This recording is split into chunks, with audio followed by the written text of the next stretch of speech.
ಎಲ್ರಿಗೂ ನಮಸ್ಕಾರ. ನೀವು ನೋಡ್ತಾ ಇದ್ರೆ ಟಿವಿ ವಿಕ್ರಮ. ನಾನು ಮುಮ್ತಾಜ್ ಅಬ್ದುಲ್ ನೆಲೆಡ್ಕ. ಅಂತೂ ಇಂತೂ ಕಾಕ್ರೋಚ್ಗಳು ಒಂದೊಂದಾಗಿ ತಮ್ಮ ಮುಖವಾಡವನ್ನ ತಾವೇ ಕಳಿಸ್ತಾ ಇದ್ದಾರೆ.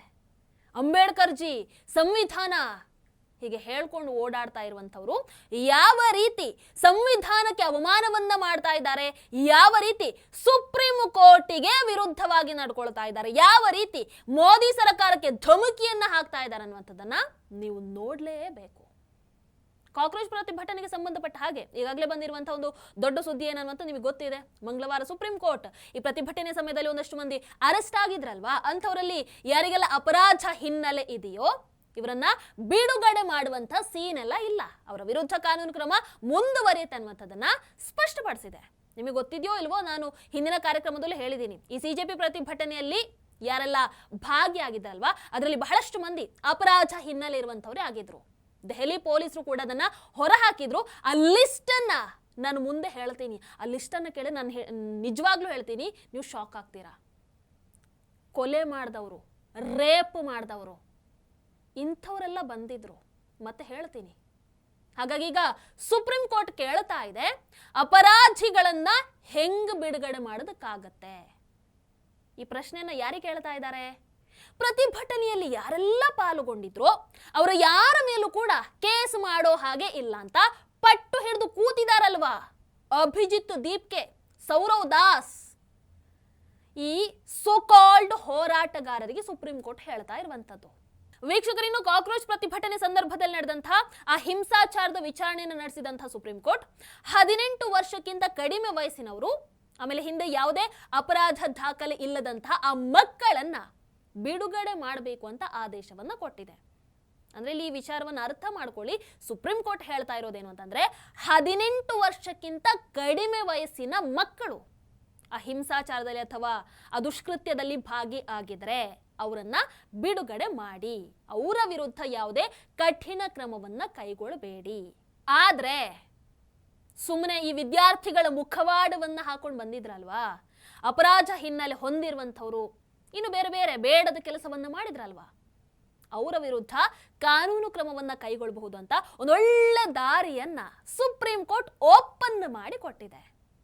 ಹಲೋ ಸೌರವ್ ದಾಸ್, ಈ ಹಿಂಸಾಚಾರದಲ್ಲಿ ಭಾಗಿಯಾಗಿದ್ದಂತಹ ಅಪರಾಧ ಹಿನ್ನೆಲೆ ಹೊಂದಿರುವವರ ವಿರುದ್ಧ ಏನು FIR ದಾಖಲಾಗಿದೆಯಲ್ವಾ, ಅದನ್ನ ವಾಪಸ್ ತೆಗಿಬೇಡಿ ಅಂತ ನ್ಯಾಯಾಲಯವೇ ಸ್ಪಷ್ಟಪಡಿಸ್ತಾ ಇದೆ. ಇದು ದೇಶದ ಜನರು ಮಾತ್ರ ಅಲ್ಲ, ಸಿಜೆಪಿ ಪ್ರೊಪಗ್ಯಾಂಡಾ ಟೀಮ್ ಕೂಡ ಅರ್ಥ ಮಾಡ್ಕೊಳ್ಬೇಕು. ವೀಕ್ಷಕರೇ, ಸುಪ್ರೀಂ ಕೋರ್ಟ್ ಆದೇಶದ ಪ್ರತಿಯಲ್ಲಿ ಏನಿದೆ ಅಂತ ನೋಡೋದಾದ್ರೆ, ಮುನ್ನೆಚ್ಚರಿಕಾ ಕ್ರಮವಾಗಿ ಈ ವಿದ್ಯಾರ್ಥಿಗಳು ಪ್ರತಿಭಟನೆಯಲ್ಲಿ ಭಾಗವಹಿಸಿದ್ರಲ್ವಾ, ಅವರಿಗೆ ಸಂಬಂಧಪಟ್ಟಂತಹ ಎಲ್ಲ CCTV ಫುಟೇಜ್ಗಳಾಗಿರ್ಬೋದು, ಡ್ರೋನ್ ಫುಟೇಜ್ಗಳಾಗಿರ್ಬೋದು, ಬಾಡಿ ಓನ್ ಕ್ಯಾಮರಾ ರೆಕಾರ್ಡಿಂಗ್ಗಳಾಗಿರ್ಬೋದು, ವಿಡಿಯೋಗ್ರಫಿ ಆಗಿರ್ಬೋದು, ಇನ್ನು ವೈರ್ಲೆಸ್ ಒಂದಷ್ಟು ದಾಖಲೆಗಳು ಸಿಕ್ಕಿದಾವೆ ಅವುಗಳಾಗಿರ್ಬೋದು, ಇನ್ನು PCR ಲಾಗ್ ದಾಖಲೆಗಳಾಗಿರ್ಬೋದು, ಇವೆಲ್ಲವನ್ನ ಸುರಕ್ಷಿತವಾಗಿ ಸಂರಕ್ಷಿಸಬೇಕು. ಅಂದ್ರೆ ಈ ಸೋಕಾಲ್ಡ್ ಪ್ರತಿಭಟನೆಯ ಸಂದರ್ಭದಲ್ಲಿ ಏನೇನೆಲ್ಲ ಆಯಿತು, ಆ ಎಲ್ಲ ರೆಕಾರ್ಡಿಂಗ್ಗಳು, ಬಂದಂತಹ ದೂರು, ಕೈಗೊಂಡಂತಹ ಕ್ರಮ, ಎಲ್ಲ ಸಂಪೂರ್ಣ ದಾಖಲೆಯನ್ನ ಸುರಕ್ಷಿತವಾಗಿ ಉಳಿಸ್ಕೊಳ್ಬೇಕು. ಅಗತ್ಯ ಬಿದ್ದಾಗ ಸುಪ್ರೀಂ ಕೋರ್ಟ್ ಯಾವಾಗ ಬೇಕಾದರೂ ಈ ದಾಖಲೆಗಳನ್ನು ಕೇಳಬಹುದು. ವೀಕ್ಷಕರೇ, ಸುಪ್ರೀಂ ಕೋರ್ಟ್ ಕೊಟ್ಟಿರುವಂತಹ ಈ ಒಂದು ಆದೇಶದ ನಂತರ ಸಿಜೆಪಿ ನಾಯಕರು ಅದನ್ನು ಕೇಳೋದಕ್ಕೆ ರೆಡಿನೇ ಇಲ್ಲ. ಸುಪ್ರೀಂ ಕೋರ್ಟಿನ ಆದೇಶವನ್ನ ಕೇಳಿ ಒಂಥರ ಕಾಕ್ರೋಚ್ ಜನತಾ ಪಾರ್ಟಿಯ ನಾಯಕರು ರೆಬೆಲ್ ಆಗಿಬಿಟ್ಟಿದ್ದಾರೆ. ಅವರು ಸುಪ್ರೀಂ ಕೋರ್ಟ್ ಆದೇಶವನ್ನ ಒಪ್ಕೊಳ್ಳಲ್ಲ. ನೋಡಿ ಪಾಪ, ವಿದ್ಯಾರ್ಥಿಗಳ ಪರವಾಗಿ ಹೋರಾಟವನ್ನ ಮಾಡುವಂಥವ್ರು ಅಲ್ವಾ. ಯೋಚನೆ ಮಾಡಿ, ಸುಪ್ರೀಂ ಕೋರ್ಟಿಗೂ ಇವ್ರು ಕೇರೆ ಮಾಡಲ್ಲ ಅಂತ ಹೇಳ್ತಾರಂತಂದ್ರೆ ಇವರ ಧೈರ್ಯ ಎಷ್ಟರ ಮಟ್ಟಿಗೆ ಹೆಚ್ಚಾಗಿದೆ ಅರ್ಥ ಮಾಡ್ಕೊಳ್ಳಿ. ಕಾಕ್ರೋಚ್ ಪಾರ್ಟಿಯ ನಾಯಕರು ಅಭಿಜಿತ್ ದೀಪ್ಗೆ, ಸೌರವ್ ದಾಸ್ ಈ ತೀರ್ಪನ್ನ ಬಹಿರಂಗವಾಗಿ ವಿರೋಧ ಮಾಡ್ತಾ ಇದ್ದಾರೆ. ಅವರ ಆರೋಪ ಏನು ಅಂತಂದ್ರೆ, ಮೋದಿ ಸರ್ಕಾರ ಈಗ ತನ್ನ ಮಾತಿಂದ ಹಿಂದೆ ಸರಿತಾ ಇದೆ. ಏನ್ ಭರವಸೆಯನ್ನ ಕೊಟ್ಟಿದ್ರಲ್ವಾ, ಕೇಸ್ ವಾಪಸ್ ಪಡ್ಕೊಳ್ತೀವಿ ಅಂತ, ಅದರಿಂದ ಹಿಂದೆ ಸರಿತಾ ಇದ್ದಾರೆ. ಪ್ರತಿಭಟನಾಕಾರರ ವಿರುದ್ಧ ದಾಖಲಾಗಿದ್ದಂಥ ಎಲ್ಲ FIRಗಳನ್ನ ಹಿಂತೆಗೆದುಕೊಳ್ಳಲೇಬೇಕು ಮೋದಿ ಸರ್ಕಾರ.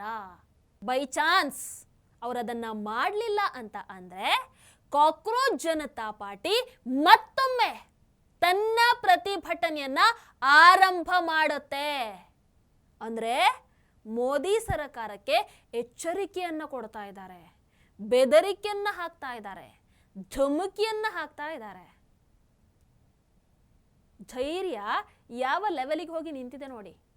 ಅಂದ್ರೆ ಮೊನ್ನೆ ನಾವು ವಿನ್ ಆದ್ವಿ, ಇನ್ನು ನಾವು ಏನು ಹೇಳ್ತೀವಿ ಅದು ನಡೆಯುತ್ತೆ, ಮೋದಿಜಿ ನಮ್ಮ ಕಂಟ್ರೋಲಲ್ಲಿ ಇದ್ದಾರೆ, ನಾವು ಹೇಳಿದ್ದು ನಡಿಬೇಕು, ಆ ಥರ ಆಡ್ತಾ ಇದ್ದಾರೆ. ವೀಕ್ಷಕರೇ, ಇವರು ಏನು ಅನ್ಕೊಂಡಿರ್ಬೋದು ಹಾಗಾದ್ರೆ? ಒಂದು ಕಡೆ ಅವ್ರು ಹೇಳ್ತಾರೆ ಏನು, the courts uninformed order is therefore wholly unacceptable. ಅಂದರೆ ನ್ಯಾಯಾಲಯದ ಆದೇಶ ಸಂಪೂರ್ಣವಾದಂತಹ ಮಾಹಿತಿ ಇಲ್ಲದೆ ಅವರು ಕೊಟ್ಟು ಬಿಟ್ಟಿದ್ದಾರೆ, ಹಾಗಾಗಿ ಅದನ್ನ ನಾವು ಆಕ್ಸೆಪ್ಟ್ ಮಾಡೋದಕ್ಕಾಗಲ್ಲ. ಸುಪ್ರೀಂ ಕೋರ್ಟ್ ಆದೇಶವನ್ನ ಇವರು ಆಕ್ಸೆಪ್ಟ್ ಮಾಡಲ್ವಂತೆ. ಅಂದ್ರೆ ಸುಪ್ರೀಂ ಕೋರ್ಟೇ ಸರಿಯಿಲ್ಲ ಅಂತ ಹೇಳ್ತಾ ಇದ್ದಾರೆ. ಆಮೇಲೆ ಬೆದರಿಕೆ, ಬ್ಲ್ಯಾಕ್ ಮೇಲು, ವಿದ್ಯಾರ್ಥಿಗಳು, ಯುವ ಪ್ರತಿಭಟನಾಕಾರರನ್ನ ರಕ್ಷಣೆ ಮಾಡೋ ಸಲುವಾಗಿ ಕಾಕ್ರೋಚ್ ಜನತಾ ಪಾರ್ಟಿ ದೇಶವ್ಯಾಪಿ ಮತ್ತೆ ಪ್ರತಿಭಟನೆಯನ್ನ ಆರಂಭ ಮಾಡೋದು ಬಿಟ್ರೆ ನಮಗೆ ಬೇರೆ ಆಯ್ಕೆನೇ ಉಳಿದಿಲ್ಲ. ನನಗಿಲ್ಲಿ ಒಂದಷ್ಟು ಪ್ರಶ್ನೆ, ಒಂದಷ್ಟು ಅನುಮಾನಗಳು ಶುರುವಾಗತ್ತೆ. ಈ ಹಿಂದೆ ಕಾಕ್ರೋಚ್ ಪಾರ್ಟಿಯ ನಾಯಕರು ಪ್ರತಿಭಟನೆಯಲ್ಲಿ ಈ ಹಿಂಸಾಚಾರ ನಡೆಸಿದ್ರಲ್ವಾ, ಅವರು ಬಿಜೆಪಿ ಗೂಂಡಾಗಳು, ನಮ್ಮವರು ಅಲ್ಲ ಅನ್ನುವಂತ ಹೇಳಿಕೆಯನ್ನು ಕೊಟ್ಟಿದ್ರು. ಪೊಲೀಸರ ಮೇಲೆ ಕಲ್ಲನ್ನ ಎಸೆಯೋದಕ್ಕೆ, ದೊಡ್ಡ ಸೀನನ್ನ ಕ್ರಿಯೇಟ್ ಮಾಡೋದಕ್ಕೆ ಮೋದಿ ಸರ್ಕಾರನೇ ಲಾರಿಗಟ್ಲೆ ಕಲ್ಲನ್ನ ತಂದು ನಿಲ್ಲಿಸಿಬಿಟ್ಟಿದ್ದಾರೆ ಅನ್ನುವಂಥ ಮಾತೆಲ್ಲ ಆಡಿದ್ರು. ಹಿಂಸಾಚಾರದ ಬಗ್ಗೆ ಪ್ರಶ್ನೆಯನ್ನು ಎತ್ತಿದಾಗ ಅವ್ರು ನಮ್ಮವರಲ್ಲ ರೀ, ಬಿಜೆಪಿ ಗೂಂಡಾಗಳು ಅಂತ ಇದೇ ಸಿಜೆಪಿ ಅವರು ಹೇಳ್ತಾ ಇದ್ರು.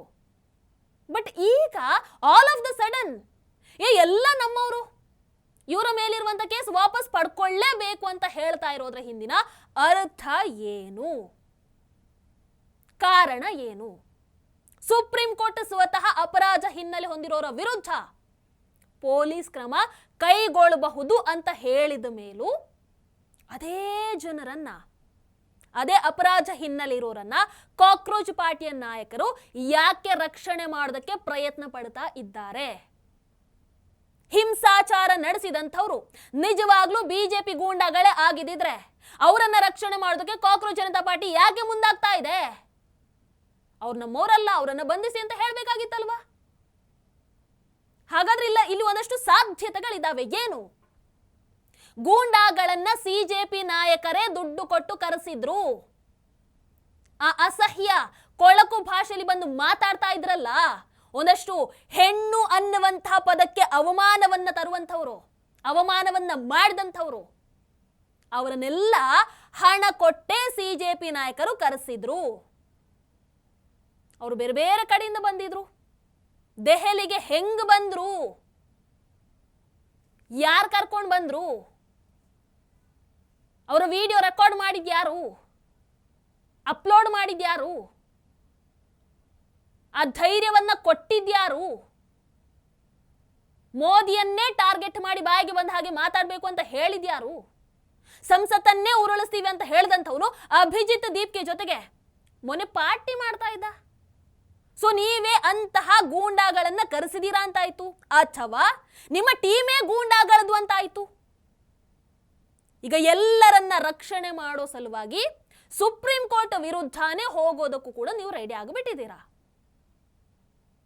ಮೋದಿಜಿ ಬಗ್ಗೆ ಕೆಟ್ಟದಾಗಿ ಮಾತನಾಡೋದಕ್ಕೆ ಆ ಹೆಣ್ಣು ಮಕ್ಕಳನ್ನ ಕರೆಸಿದ್ದೇ ಇವ್ರುಗಳನ್ನುವಂಥ ಡೌಟ್ ನನಗೆ. ಯಾಕೆ ಅಂತ ಕೇಳಿ, ಸೌರವ್ ದಾಸ್ ಡೈರೆಕ್ಟ್ ಆಗಿ ಕೇಳ್ತಾನೆ, ಮೋದಿ ಏನು ದೇವ್ರ ಅಂತ? ನೀವುಗಳು ಸಂವಿಧಾನ ಅಂತ ನಾಟಕ ಮಾಡ್ತಾ ಇದ್ದೀರಲ್ವಾ?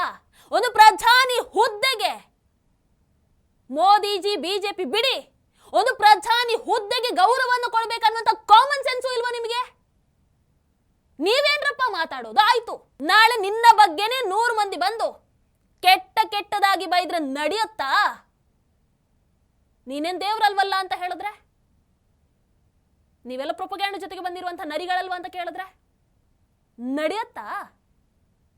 ಹಾಗಾದ್ರೆ ಸಿಜೆಪಿಯ ಹಣದ ಮೂಲ ಏನು?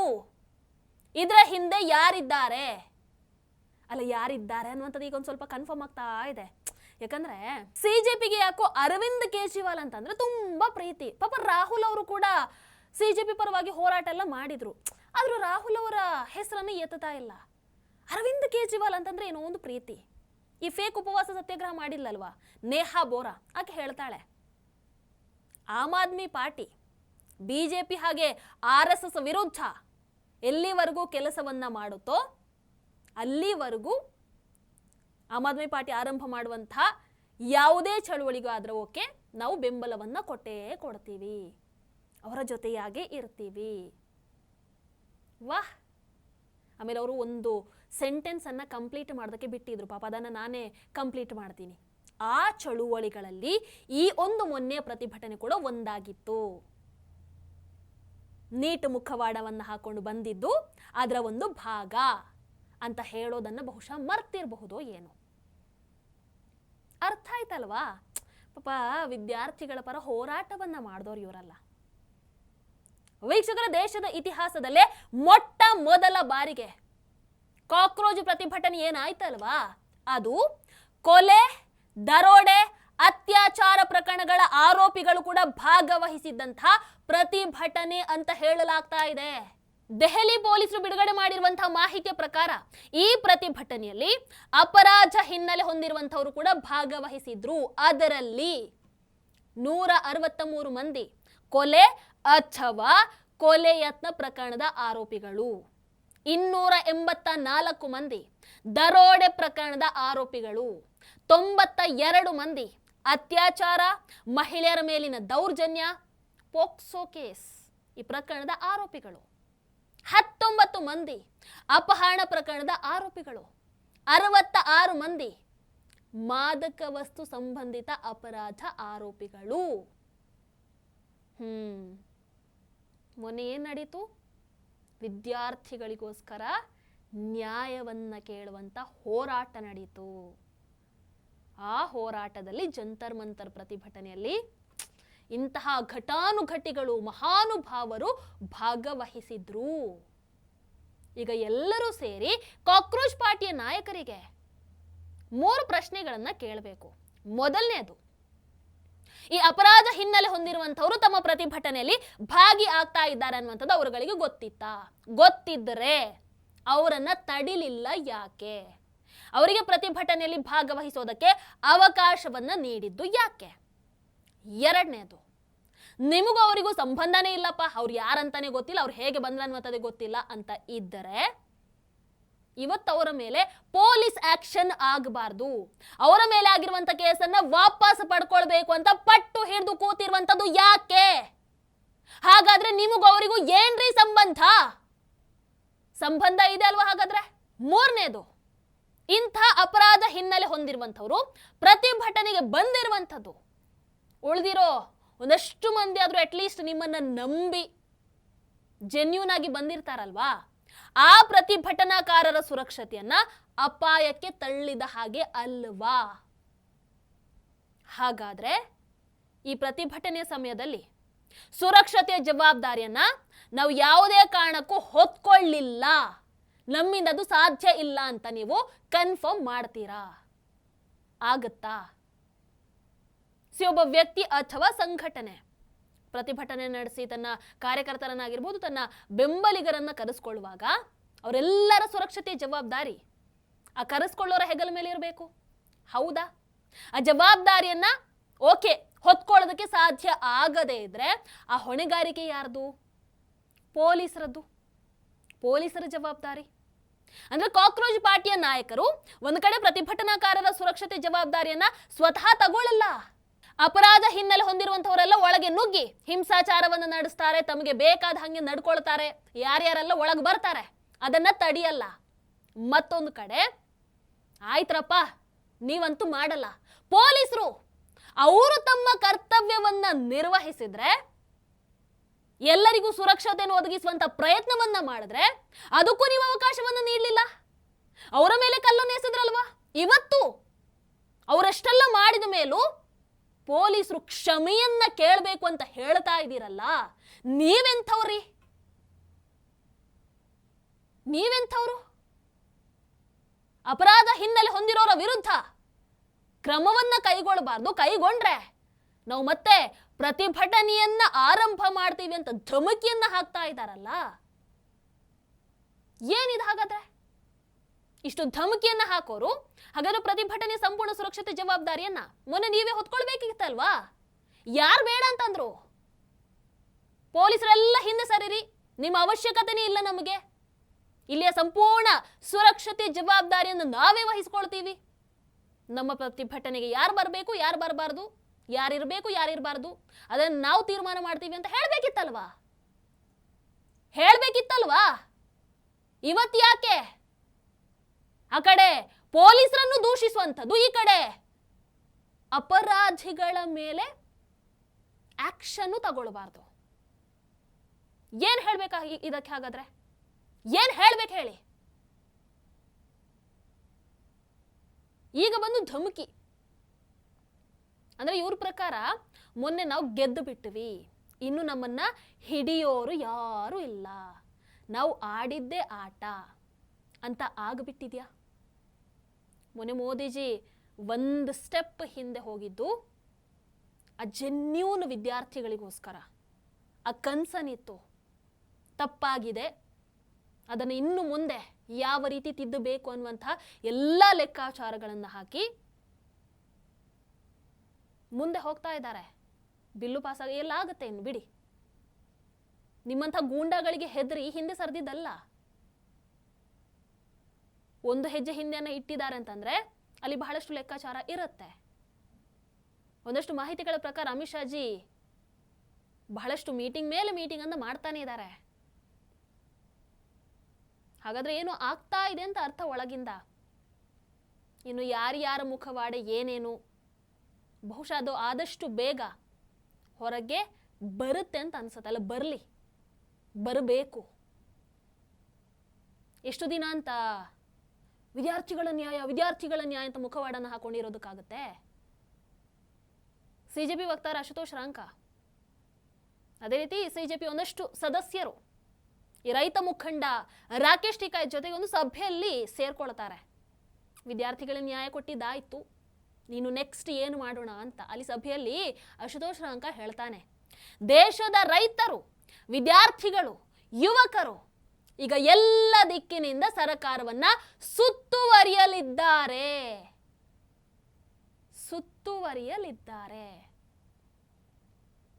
ಸುತ್ತುವರಿಯುವಂತಹ ಒಂದು ಪ್ರಯತ್ನ ಮೊನ್ನೆ ಮಾಡಿದ್ರು, ಆಕ್ಚುಲಿ ಅದರಲ್ಲಿ ವಿಫಲ ಆದ್ರು. ಅವರ ಪ್ರಕಾರ ಸಕ್ಸಸ್ ಆಗಿರಬಹುದು, ಬಟ್ ಆಕ್ಚುಲಿ ಮೋದಿಜಿ ಅವರನ್ನೇ ಕೆಳಗಿಳಿಸೋದಕ್ಕೆ ನೋಡಿದ್ರಲ್ವ, ವಿಫಲ ಆದ್ರು. ಈಗ ಮತ್ತೆ ಅದನ್ನೇ ಹೇಳ್ತಾ ಇದ್ದಾರೆ ಅಂತಂದ್ರೆ ಅರ್ಥ ಮಾಡ್ಕೊಳ್ಳಿ, ಮತ್ತೊಮ್ಮೆ ದೊಡ್ಡ ಪ್ರತಿಭಟನೆ ಅಥವಾ ಒಂದು ಹೊಸ ಚಳುವಳಿಗೆ ಸಿದ್ಧತೆ ಅಂತೂ ನಡೀತಾ ಇರೋ ಹಾಗೆ ಕಾಣಿಸ್ತಾ ಇದೆ. ಯಾಕಂದ್ರೆ ಒಂದು ಕಡೆ ಉತ್ತರ ಪ್ರದೇಶದ ಚುನಾವಣೆ ಹತ್ರದಲ್ಲೇ ಇದೆ, ಅಲ್ಲ ಯೋಗಿಜಿ ಬಿಡಿ, ಅವರ ಕಡೆ ಹೋಗುವಂಥ ಕನಸು ಇವ್ರು ಕಾಣಬಾರ್ದು. ಇನ್ನು ಮತ್ತೊಂದು ಕಡೆ ಮೋದಿಜಿ ಅವರನ್ನ ಶತಾಯ ಗತಾಯ ಕೆಳಗಿಳಿಸುವಂಥ ಪ್ಲಾನು. ಧರ್ಮೇಂದ್ರ ಪ್ರಧಾನ್ ಹೇಳ್ತಾ ಇದ್ರಲ್ವ, ಇವರು ಧರ್ಮೇಂದ್ರ ಪ್ರಧಾನ್ ಅವರು ರಾಜೀನಾಮೆ ಕೊಟ್ಟಿದ್ದ ಅದು ಜಸ್ಟ್ ಒಂದು ಸ್ಟಾರ್ಟ್ ಅಷ್ಟೇ, ಇನ್ನಿರೋದು ಆಟ ಅಂತ ಹೇಳ್ತಾ ಇದ್ರಲ್ವಾ. ಅಂದರೆ ಇವರ ಟಾರ್ಗೆಟ್ ಇರೋದು ಮೋದಿಜಿ. ಅದಕ್ಕೆ ವಿದೇಶದಿಂದ ಎಲ್ಲೆಲ್ಲಿಂದೆಲ್ಲ ಸಪೋರ್ಟ್ ಬರ್ತಾ ಇದೆ. ಇರಲಿ, ಮುಂದಿನ ದಿನಗಳಲ್ಲಿ ಗೊತ್ತಾಗ್ತಾ ಹೋಗುತ್ತೆ. ವೀಕ್ಷಕರಿಗೆ ನಿಮಗೇನನ್ಸುತ್ತೆ? ಈ ಬೆಳವಣಿಗೆ ಹಿಂದೆ ನಿಜವಾಗ್ಲೂ ಹೊಸ ಚಳುವಳಿಯ ತಯಾರಿ ನಡೀತಾ ಇದೆಯಾ? ರೈತರು, ವಿದ್ಯಾರ್ಥಿಗಳು, ಯುವಕರು ಇವರ ಹೆಸರಲ್ಲಿ ಮತ್ತೊಮ್ಮೆ ದೊಡ್ಡ ಪ್ರತಿಭಟನೆ ನಡೆಯೋದಿದೆಯಾ, ಅಥವಾ ಇದು ಜಸ್ಟ್ ರಾಜಕೀಯ ಒತ್ತಡದ ತಂತ್ರನ, ಮೋದಿಜಿ ಮೇಲೆ ಪ್ರೆಷರ್ ಹಾಕುವಂಥ ಒಂದು ರೀತಿನ? ಇದಕ್ಕೆ ಉತ್ತರ ಮುಂದಿನ ದಿನದಲ್ಲಿ ಸಿಗುತ್ತೆ. ಬಟ್ ನಿಮಗೇನನ್ಸುತ್ತೆ ಕಮೆಂಟ್ ಮಾಡಿ. ನಮಸ್ಕಾರ. ಟಿವಿ ವಿಕ್ರಮ, ದೇಶ ನಿಮ್ಮ ಕೈಯಲ್ಲಿ.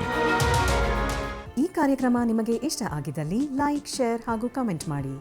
ಟಿವಿ ವಿಕ್ರಮದ ಕಾರ್ಯಕ್ರಮಗಳನ್ನು ನಿರಂತರವಾಗಿ ವೀಕ್ಷಿಸಲು ಸಬ್ಸ್ಕ್ರೈಬ್ ಮಾಡಿ, ಬೆಲ್ ಐಕನ್ ಒತ್ತಿ.